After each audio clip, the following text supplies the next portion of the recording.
نجم عظيم تربى فبالله عليك يا عمي يا أبا قدامة خذني معك الجهاد في سبيل الله، فأنا إن شاء الله الشهيد ابن الشهيد، فإني حافظ بكتاب الله وماهر بالفروسية والرمي. يقول أبو قدامة فوالله يستمر معنا فما رأينا أنشط منه حتى نزلنا منزلا عند غروب الشمس وكنا صائمين وأردنا أن نصنع طعام الفطور، فقال والله لا تصنع الطعام، أنا أصنع لكم الطعام، أنا خاطركم في الجهاد.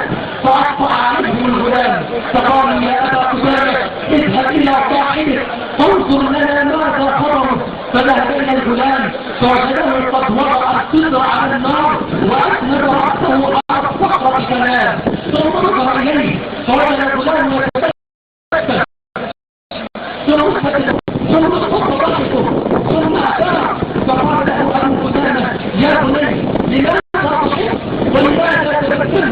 فقال الغلام يا عمي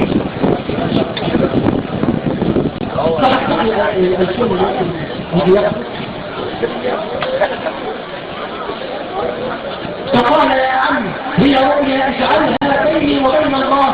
فقال له بالله عليك اقصها عليك.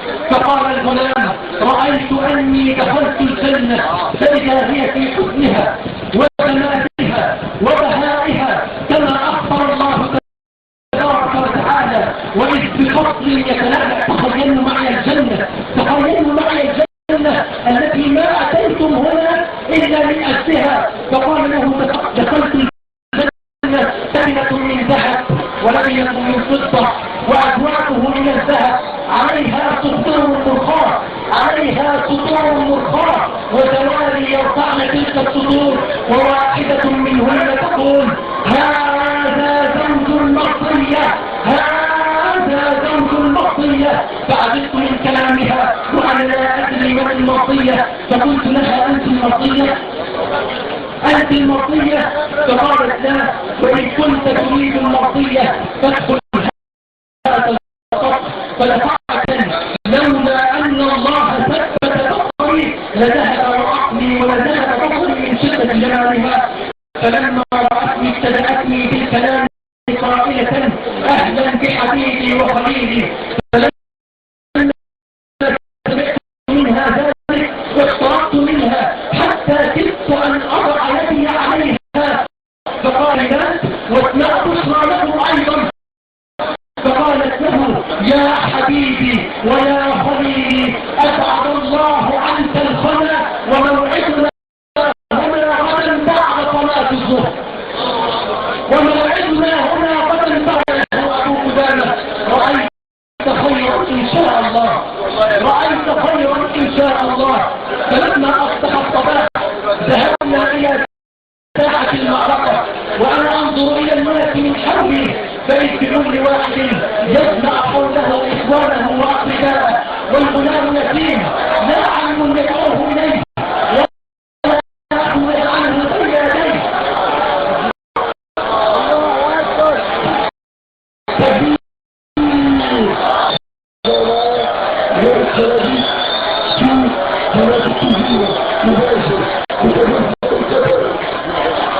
جماعة صلاة الكثيرة القطرية وكبر الوقت دينا وحسن بس لها المدنية وحسن بالوقت عاوزين نتكلم على قد الوقت الرئيس على الناظر.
ماشي هيطلع عليا دي. طب انت هتطلع عليا قدامك قد ايه؟ قدامك قد ايه وتطلع عليا دي؟ قدامك قد ايه؟ قد ايه وتطلع؟ قدامك قد ايه وتطلع هوا؟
اسمع مني كويس مستني اسمع مني كويس الموت هو رأيك اسمع مني كويس الموت هو رأيك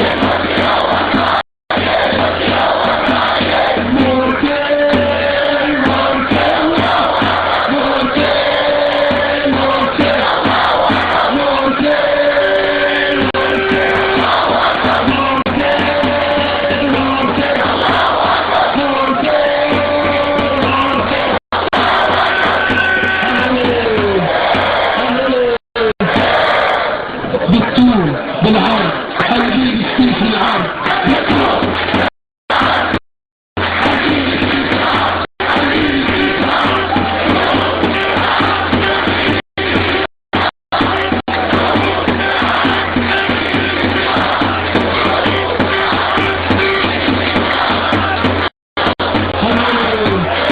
هناك الولد ما بتقولش ليه علي صوتك زي الناس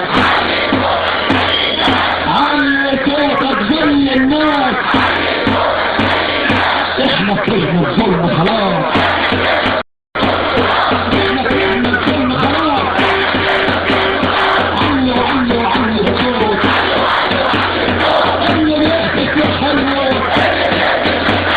علي وعلي وعلي كلام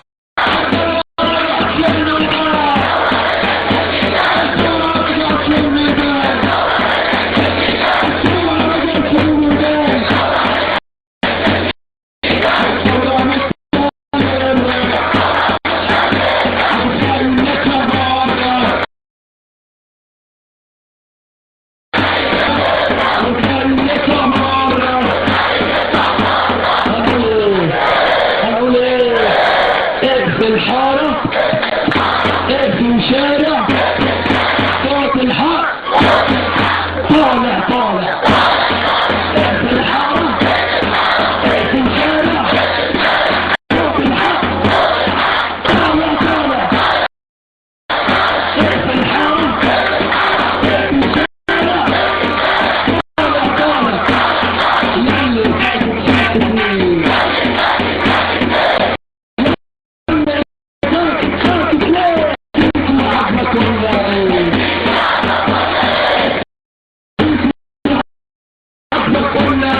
حكم العسكر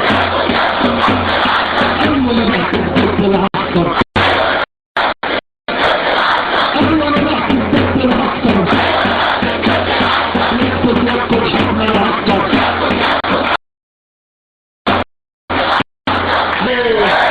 عسكر يحكم تاني صح عسكر يحكم تاني صح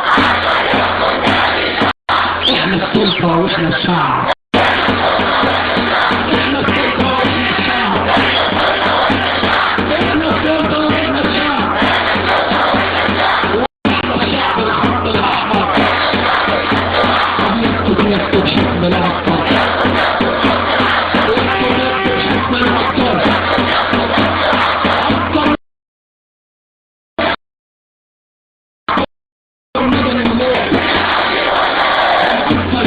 مدني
جبار. هم معاهم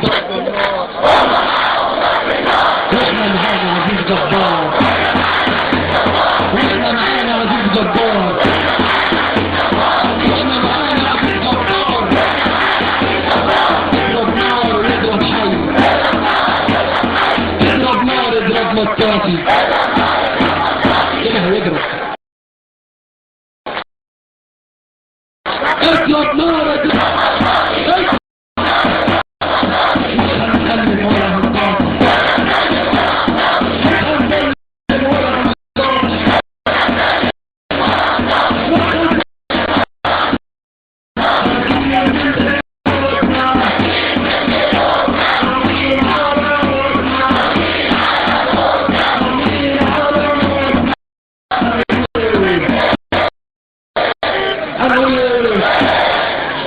يا حربية احنا علم كلمة صوتنا يا حربية، احنا اللي قهرنا الداخلية، احنا اللي قهرنا الداخلية، احنا اللي قهرنا الداخلية.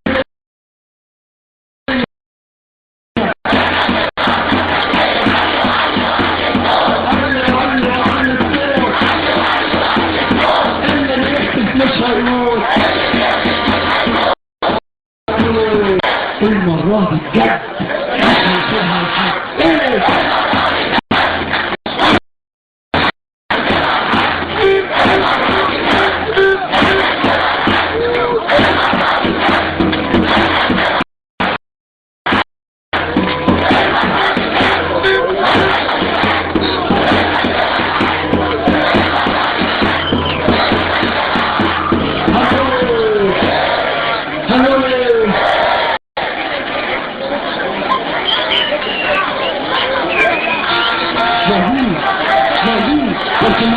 تدمير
بالجزمة يا سيدي بالجزمة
اسلام سيد من شعبة الكوميديا يرجع لخيمة فورا.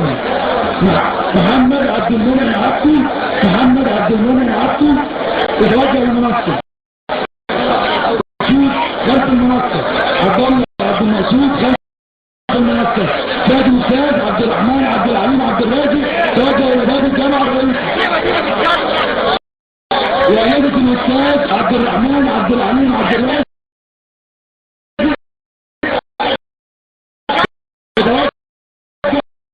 إلى باب الجامعة الرئيسية.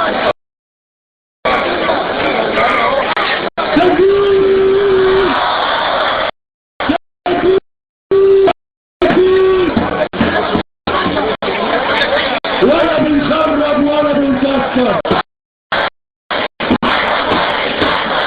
كده بنخرب وبنكسر ولا بنخرب ولا بنكسر يكتب حكم العسكر ولا بنخرب ولا بنكسر ولا بنخرب ولا بنكسر يكتب حكم العسكر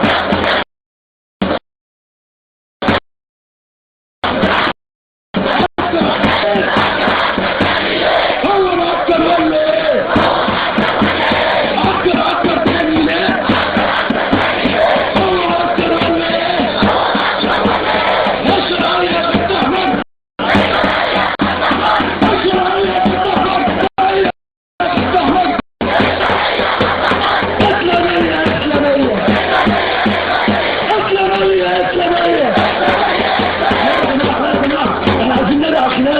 عايزين ندعى خليفة قالوا ايه اسلامية اسلامية اسلامية اسلامية رجمة رجمة البلطجية رجمة الداخلية رجمة البلطجية رجمة العلمانية عايزين نسمع ثلاثة واقف منه ايه من طرف ايه من طرف ايه اسلامية اسلامية من طرف ايه اسلامية اسلامية من طرف ايه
الحاج عشان شرف ابو شريف يخافوا من الولاد المسؤولين ايوه عن شرف ابو شريف لكن نادي الصغير اخوك مصطفى خليل هناك واحد النقطه الموضوع وانا في الرئيس الجنوب بيسموه الجديد ده بعد عين البلد نائب رئيس الجمهوريه هينفع الكلام ده العقل هينفع الكلام ده العقل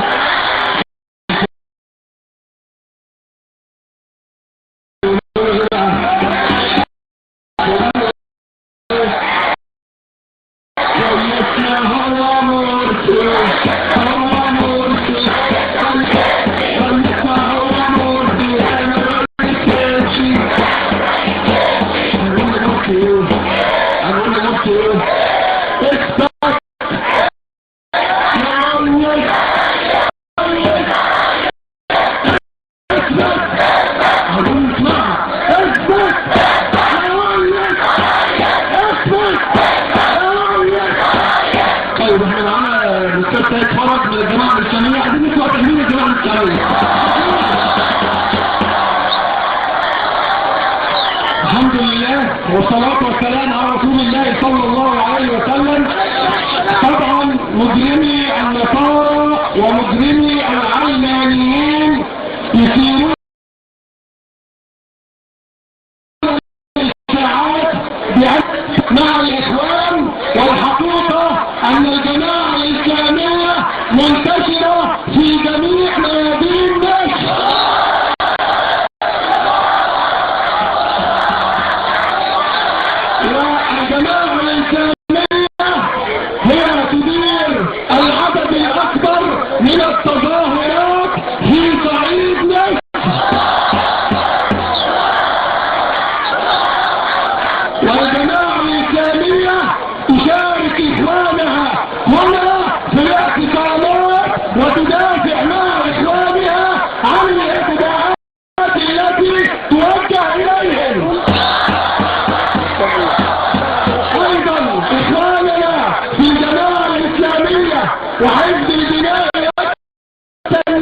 سنوات وطفلة مع إخوانهم في رابعة العدوية وفي أمام الحرس الجمهوري اليوم. أنا جاي أقول كلمة بس عايزين نغير الناس. إحنا كنا واحد من الناس أول ما يسكت حكمنا أكثر، لكن دلوقتي ما ينفعش نقول لأنه مش العقل اللي حاكم. إحنا لازم من النهارده نقول يسكت حكم توتر، يسكت حكم توتر، يسكت حكم توتر.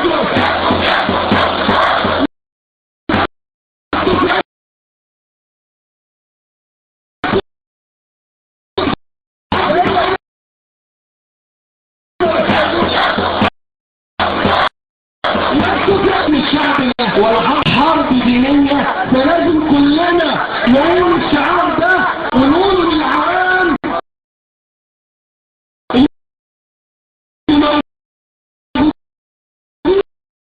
اللي مخدوعين في البيوت اسقط حكم توجه.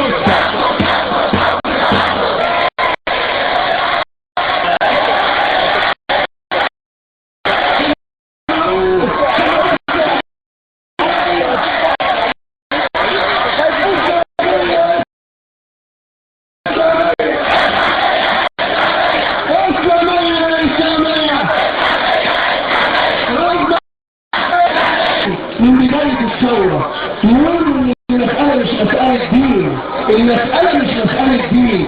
وبعض إخواننا حتى من الثورات الإسلامية وقعوا في الفقر ده ويقول لك لا دي إخواننا ماشي، المسيحيين والنصارى في مكاتب الوطن، لكن الحرب حرب دين. أنا أقول لكم موقف سمعته بوداني دي، سمعت بقى بتاع الإسلام. أنتوا عارفين الإسلام بيتخانقوا على إيه من ده؟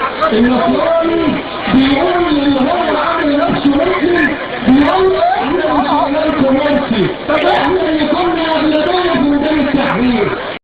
ده العبود تاني يقول ده احنا اللي كنا اغلبيه. قلنا يا فلان شفت الالاف والملايين اللي كانت حواليه بيقول احنا اللي اسقطنا مرسي، والمجرم الثاني يقول لا احنا اللي اسقطنا. وعملت خناقه كبيره بين الكلبين اللي قلنا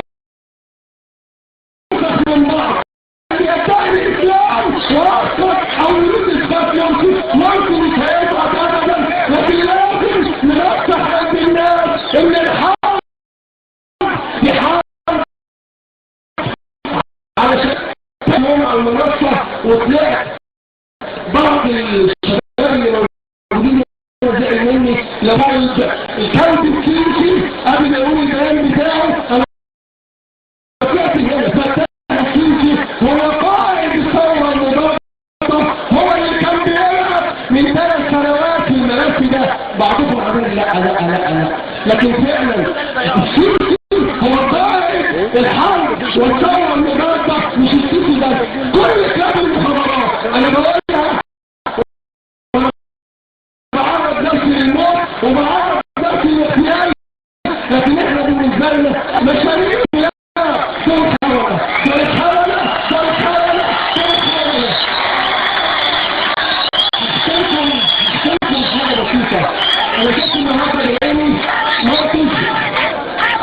هقول لكم. انا شفت موقف بعيني خلاني دمعت. انا بكيت لما شفت رجاله فعلا هتنزل عليهم باذن الله النصر. الله رجال صدقوا ما عهدوا الله عليه. النهارده في مجموعه من الشباب خرجوا للاعتصام امام الحرس اليمين، معهمش اي حاجه ولا صوره ولا صوره ولا اي حاجه خالص ولا قيمه، مفيش اي حاجه.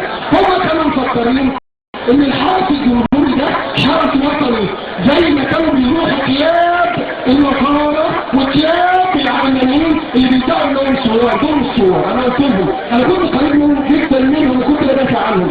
دول باعوا دماء الشهداء، باعوا دم خالد سعيد. حتى ام خالد سعيد اللي كانت بتتفاوض خالد سعيد راحت تؤيد الانقلاب وتؤيد حكم العسكر، دم خالد سعيد بيلعنها. بيها وبيلعبوا الشباب اللي بيدعوا انهم توريث. الشباب دول ذهبوا للحرس الجمهوري، كل نوع من حوالي 1000 واحد، العدد كان قليل جدا، وقفوا صف قدام الحرس الجمهوري. هم عارفين ان الحرس الجمهوري ده كان بيشتم ويقال يا ابن المرأة كذا ويا ابن الولد كذا ويا ابن كذا ويا خ ويا شين ويا مين وكانوا ساكتين. كان الاتحادات الطرق اللي دول هم ما خرطوش من الوطنية وهم ساكتين يقولوا دماء الشعب المصري خط احمر. طب احنا مش الشعب المصري، احنا كلنا في الكياسة مصرية، ابونا مصري وامنا مصرية وجدنا مصري. الشباب واقفوا ومفكرين ان مش هيحصل لهم حاجة. خرج كلب من الكلاب الضباط الجيش اللي كانوا واقفين قدام الحرب قال لهم اللي هيعدي نجم واحد هضربه بالنار. بقول له الصبر على فكرة شكل الواد مش بيفكر وغير على غدا. قال لي يا راجل قالوا لي عادي يا ابن نفسك. قال له ارجع. كان بين الشباب بين الاخوة بين الاسلاميين بين الشباب المصري بين الشباب المصري وبين القوات دي حوالي 8 متر بس. شابين او 3 او 4 خطوا بس بسيط عدوا بسيط متر واحد. قال لي انا هضرب بالنار هضرب بالمليان. الشباب بيضرب هم مش مفكرين ان هو هيضرب. الشباب مش مفكرين احنا الجنسية المصرية هم شافوا منه ده جسمه نبت من نفس الزرع اللي فوق نبت منه. يستحيل يضربه من الله وهم عرضة. يستحيل يعمل علاقة من السبت امام كلاب العلمانيين وكلاب النصارى مش متخيلين. تعرفون عمل ايه؟ راحوا فاتحين دفعة الشاشة مؤدي ما دي الشباب اتحرك. لو انتوا اتحركتوا يبقى الشباب اتحرك ما شاء الله اي حركة.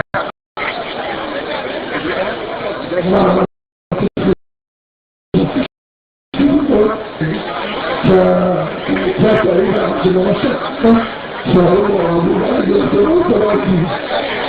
تعرفين الطفل ده نفسه يقول ايه؟ يسكت يسكت حكم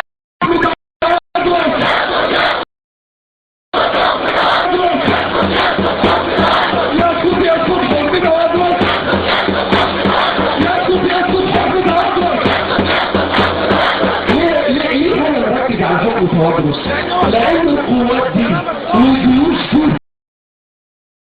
فعندهم الإسلام زي ما رحم النصارى. يا رب يجعلوني كذاب. يا ريت الجيش المصري يخليني كذاب وما يضربش طلع تاني على مصري. يا رب يضربني انا طلع وما يضربش الشباب المصري تاني. انا بركز على دول لان هم دول كلاب نصارى مصر. نجيب كوارث الكلب الاول والكلام ده قلته من زمان. انا كشخص قلت ازاي الحرب كلبين نجيب كوارث واحمد شفيق مندوب الحزب الوطني هم دول الكلبين نصارى متطرفين النصارى. انا لا احرج عن المسيحيين لو ما لنا وعليه ما لنا وهذا ديننا، ولكن اتحدث على كلاب النصارى من المتطرفين والارهابيين واتكلم على هؤلاء الكلاب من العلمانيين الذين كانوا يتشبكون بالحرية وعندما قضوا على رئيس المنتخب أغلقوا القنوات وفتحوا لا يعلمون عن الحرية إلا من يحقق شهواته ورغباته أكملته. الشباب لما اتضرب عليهم فتحي أنور ابن وراء المصر تتحافظ رمضان من زهراء مصر القديمة يتوجه إلى خيراتي محمود أحمد عبد الشافي يتوجه إلى خيراتي يقول له اقتل واحد اقتل 100 مرت رئيس الجمهورية اقتل واحد اقتل 100 مرت رئيس الجمهورية اقتل واحد اقتل 100 مصر هتنزل اسلامية اقتل واحد اقتل 100 مصر هتنزل اسلامية. الاخ محمد الاسدي يجي خلف المنصة.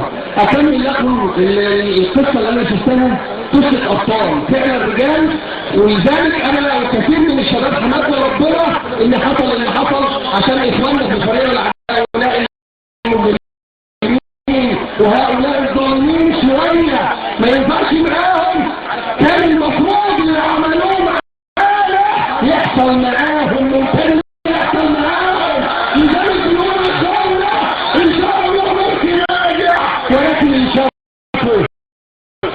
انشفوا شوية، محتاجين شدة مش هننزل من ذاك الظلم لن يظلم ابدا، لقد ذقنا الظلم ولن نظلم ابدا.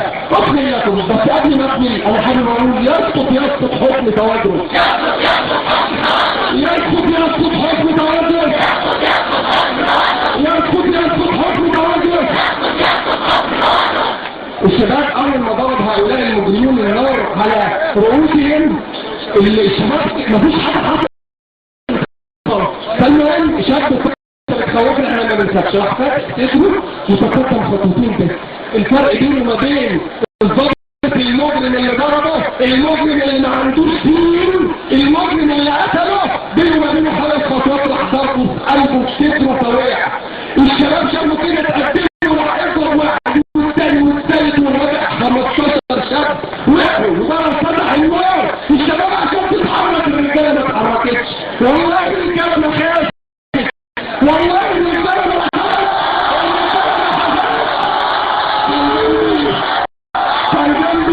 كان جنبي فتره من شباب الثوره اللي كنت دايما ما تقفش وتساير معاه، قلت له بص هم دول الرجاله، هم دول اللي كانوا في منطقه الجمل، هم دول اللي طلعوا الثوره، هم دول اللي طلعوا الثوره. مش راجل في الشرق، مش اللي بيحكوا على السورة وبيحكوا علينا اللي كانوا فعلا بيتحركوا بامريكا. احمد ناقل وقالوا ايه؟ فين دول؟ فين صاحب فتاح واسماء محفوظ؟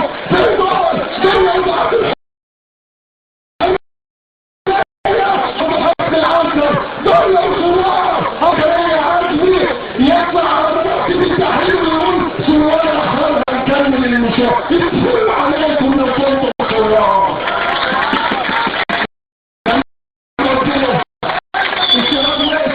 الشباب واقف يحرروا ويحطوش، الشباب ما اتحركوش لغاية ما جم الآلاف وقفوا كانوا حرب الجمهوري ولمسوا الشارك وأمرهم يسقط حكم العسكر، يسقط حكم العسكر.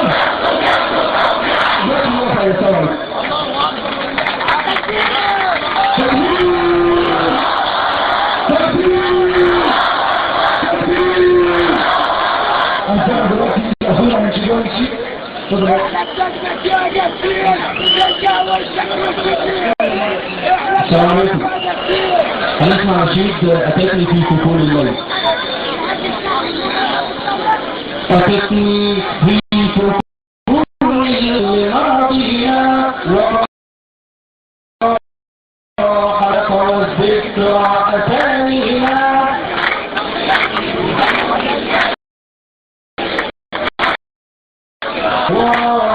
تنطر الأسواق والذكرى أتانينا. أما كنا بجوف الليل رهبانا مصلينا وفرسانا للموت داعينا. أما كنا بجوف الليل رهبانا مصلينا وفرسانا إذا ما قدر للموت داعينا. فمن للأمة الغرباء إذا كنا مريضينا ومن للبلاد مرت أمانينا. فمن للأمة الغرباء إذا كنا مريضينا ومن للغاية الكبرى إذا مرت أمانينا. ومن الحق يجلوه إذا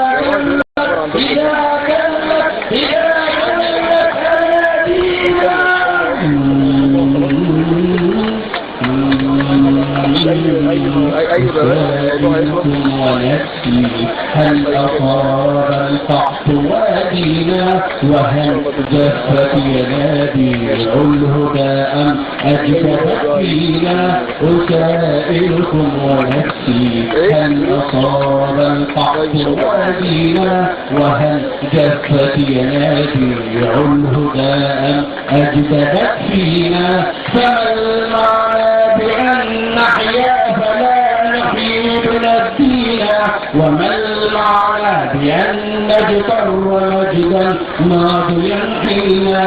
فما المعنى بأن نحيا فلا نحيي بلا الدين؟ وما المعنى بأن نحيا ونجتر مجدا ماضيا حينا؟ وحينا نطلق آهات ترويحا وتسكينا. فمن يقرأ إذا كنا نلقينا ومن للغاية الكبرى إذا غمرت أمانينا. ومن للحق يجلوه إذا كلت أيادينا.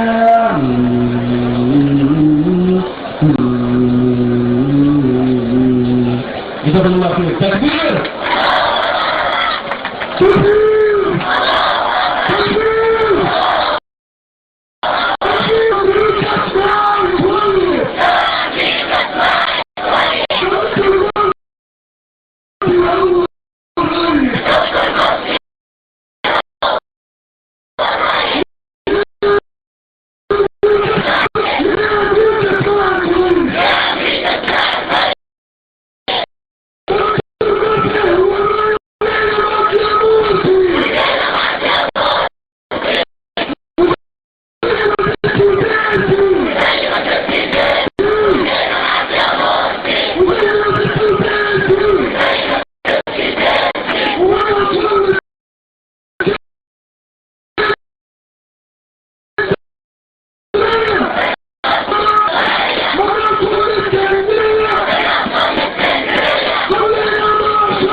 يروح يتوجهوا لمستشفى الميداني عشان تلاقيهم تعبوا. الاطباء اللي متواجدين معاه انتاج التخصصات في الميدان يتوجهوا للمستشفى الميداني عشان زي ما بيقولوا يقعدوا وجزاكم الله خيرا. دلوقتي هنسمع نشيد من أخونا في حد غير ألا تفتكروا رؤيا لما صايع ولا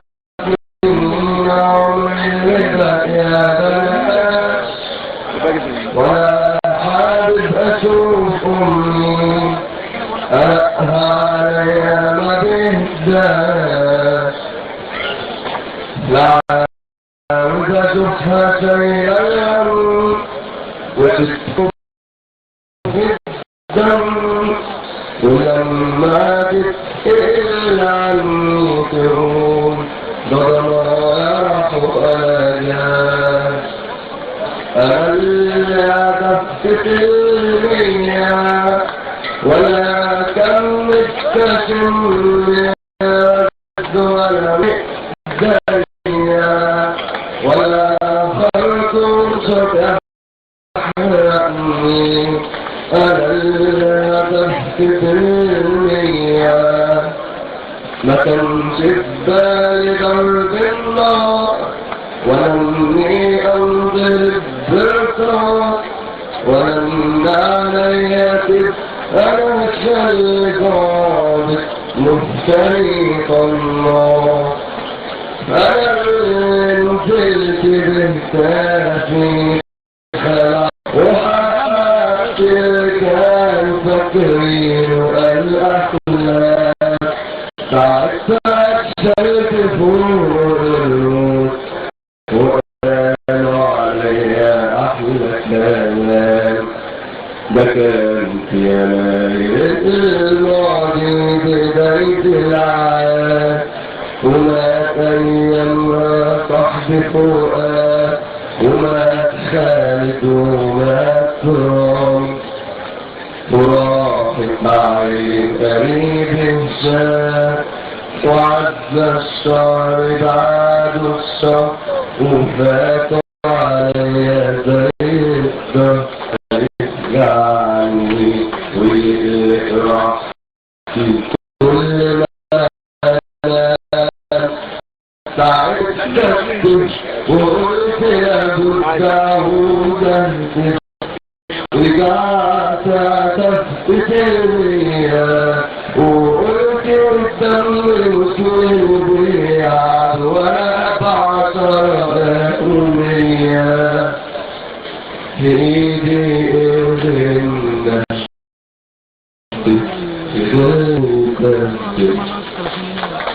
وقلت يا مان دلالها تفتكرني قالوا لي لأقول أكرموني وشفت الدم من تاني وعاد مشهد الدهاني وده كان يوم ملاش مينا عشان ما قدرش تاني الدنيا وده جثاني من الشهداء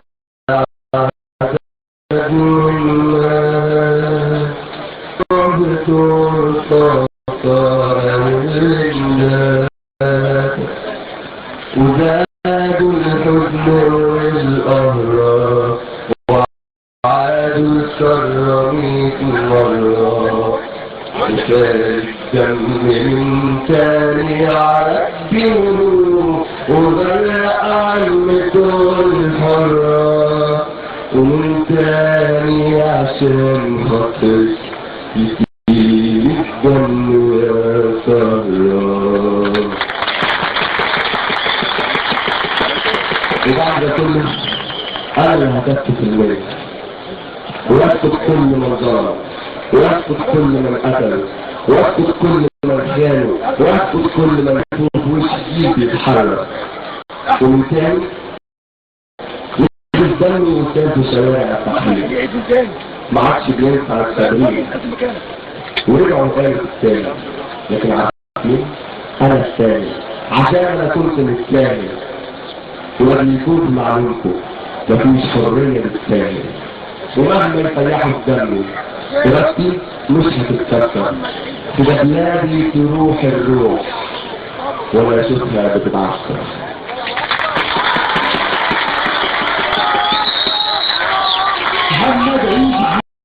محمد عيد محمد رجل الناس اللي موجودة دي القاعدة دي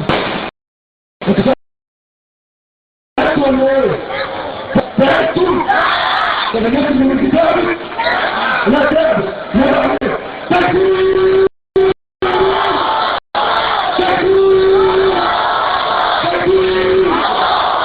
دلوقتي هناخد دعاء ومتاع الناس هذه الساعة لعلها تكون ساعة إجابة.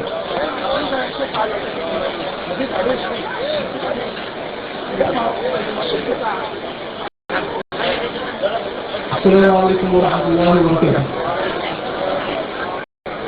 ألا تثق في نصر الله عز وجل؟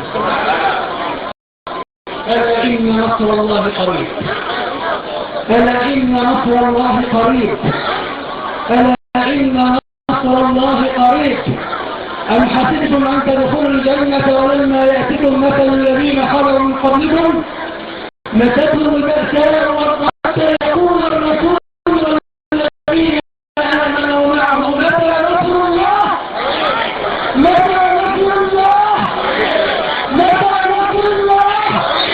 ألا إن نصر الله قريب. نحن كلنا نقول قولا نريد إقامة حكم العصر، ولكن الإرادة في رب الله عز وجل أن يرى الله عز وجل من أنفسنا خيرا. لما الله عز وجل اشترى مصر فقال سبحانه وأن الله مع المؤمنين وأن الله مع المحسنين، ونزل بقوله سبحانه وتعالى يا أيها الذين آمنوا إذا لقيتم الذين كفروا تحتا فلا تولوهم الأدبار. لماذا تتركون البلاد؟ لماذا تتركون هذا المكان؟ إمامكم في سبيل الله عز وجل خير من الدنيا وما فيها. لا تترك وأن الله مع المؤمنين بالمكر بأسباب المكر. ألا بذكر الله تطمئن القلوب. ألا بذكر الله تطمئن القلوب. اعلموا أن وعد الله عز وجل آت لا يتخلف، فأما الدم فيذهب نساء وأما لا ينفع الناس كذلك يضرب الله الأمثال للذين استجابوا ربهم. الجنة لها من الحياة لا قيمة لها، لا قيمة لها أن يقتل الإنسان وأن تقتل له في سبيل الله عز وجل. ما هي الحياة؟ إنما هي حياة قليلة أيام معدودة ثواني معدودة، وإن الدار الآخرة لهي إيه؟ من هو الحيوان؟ ما هو الحيوان؟ الحياة الحقيقية، الحياة الحقيقية، وإن الدار الآخرة لهي الحيوان. لو كانوا يعلمون بل كانوا يعلمون. في مضطرين عند باب شمال المنصة، مضطرين الآن عند باب شمال المنصة يريد 10 15 20 30 راجل من الرجالة موجودة يعني. أنا مجدي مطار شحات، مجدي مطار شحات ويتقدم خلف المنصة، يجي خلف المنصة مجدي مطار شحات.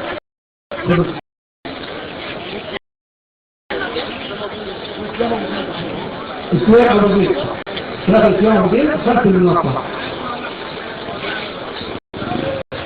أسلام المنصة يا جواني ربما يأتي بدعوة إذا ينزل الصدر على قناة القدس صدر على قناة القدس يقول لك انشقاق كامل هو قيادة الجيش. أخويا لسه مكلمني دلوقتي من البشرات التي بأدائها السريعة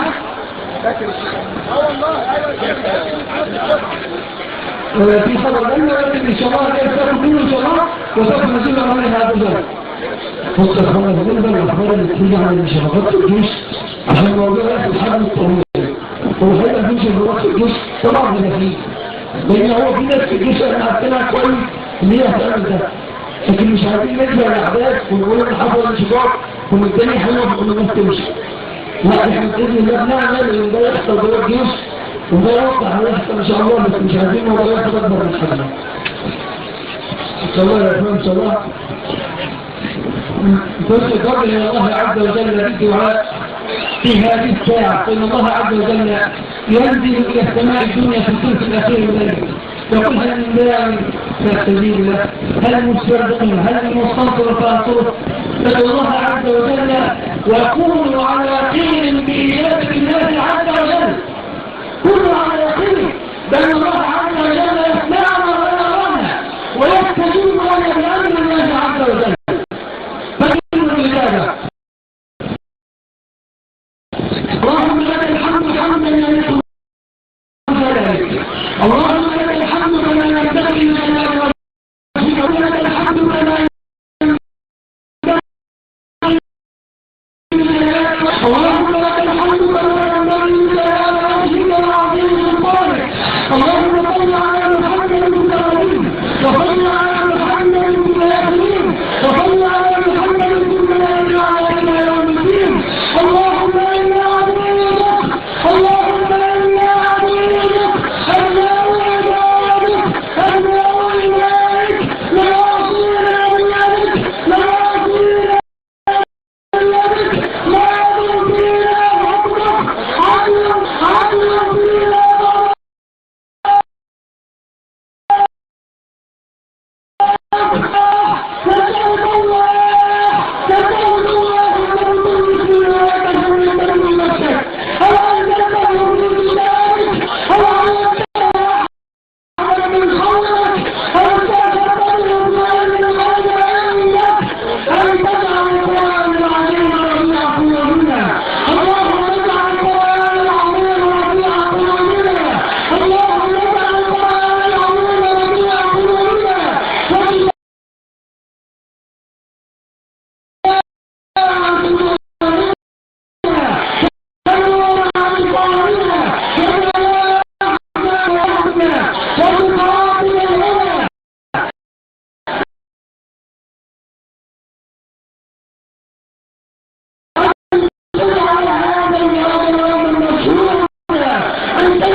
يا غاث المستغيثين أغثنا يا الله يا غاث المستغيثين أغثنا يا غاث المستغيثين أغثنا الله